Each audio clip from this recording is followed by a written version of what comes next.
কর্তৃক আয়োজিত আজকে 2 ঘন্টার কর্মবিরতি অনুষ্ঠানে উপস্থিত সকলকে ধন্যবাদ জানাচ্ছি। এই ইসলামী ব্যাংক দক্ষিণ পূর্ব এশিয়া তথা সারা বিশ্বের এক অন্যতম ব্যাংক এবং গত দীর্ঘদিন যাবৎ আমাদের আমানতের কারণে এই ব্যাংক তিলে তিলে সারা বিশ্বে সুনাম অর্জন করেছে। বিগত ফ্যাসিস্ট সরকার, আওয়ামী সরকার এই ইসলামী ব্যাংককে ধ্বংস করার জন্য তাদের নিজস্ব লোক এস আলমকে নিয়োগ দিয়েছিল।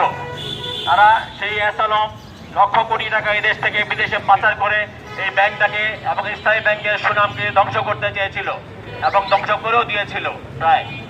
কিন্তু আল্লাহর অশেষ রহমতে গত 5ই আগস্টের পরে এই সরকার পলায়ন করার পরে এই ইসলামী ব্যাংক আবার তাদের গ্রাহকদের আমানতের বিশ্বাসযোগ্যতা অর্জন করে আস্তে আস্তে পুনর্গঠিত হয়ে এসেছে।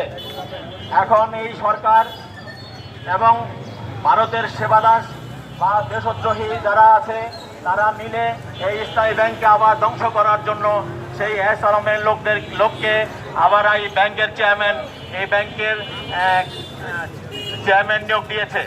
আমরা এর প্রতিবাদ জানাচ্ছি এবং যতক্ষণ পর্যন্ত এই ফ্যাসিস্ট এবং দেশদ্রোহী এই ব্যাংকারকে ইসলামী ব্যাংকের এই পর্ষদ থেকে পরিষ্কার করা না হবে ততক্ষণ পর্যন্ত আমাদের এই গ্রাহকদের আন্দোলন চলতেই থাকবে ইনশাআল্লাহ।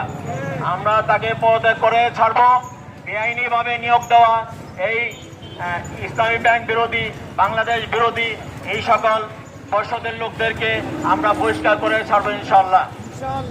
আমরা এই